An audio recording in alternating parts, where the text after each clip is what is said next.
প্রতি বছরের মতো এবছরও সিন্টুর ছেলের জন্মদিনে সৎসঙ্গে যাওয়ার জন্য আমরা রেডি হচ্ছি।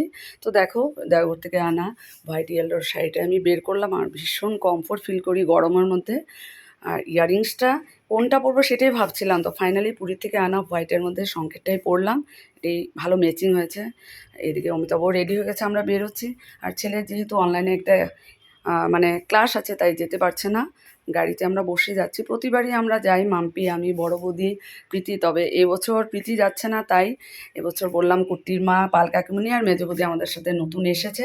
সিন্টুর বাড়ি পৌঁছে গেলাম, আর এবার আমরা অনেকটা আগে পৌঁছে। আর দেখো, সিন্টুর ছেলেকে একটা সেলিব্রেশন গিফট দিলাম জন্মদিনের, খুব খুশি হয়েছে।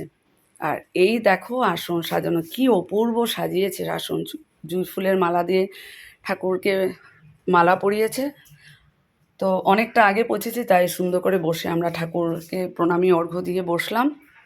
এক এক করে সব মায়েরা, গুরু ভাইরা আসছে, ভীষণ ভালো লাগে ওদের বাড়ির সৎসঙ্গ। তো সৎসঙ্গ শুরু হচ্ছে এখন।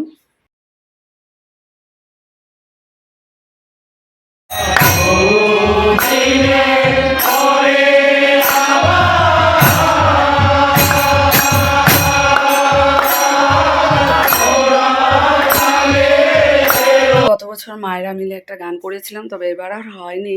অমিতাভকে বললো একটা কীর্তন গাইতে, অমিতাভ করলো, সিন্টু গাইলো।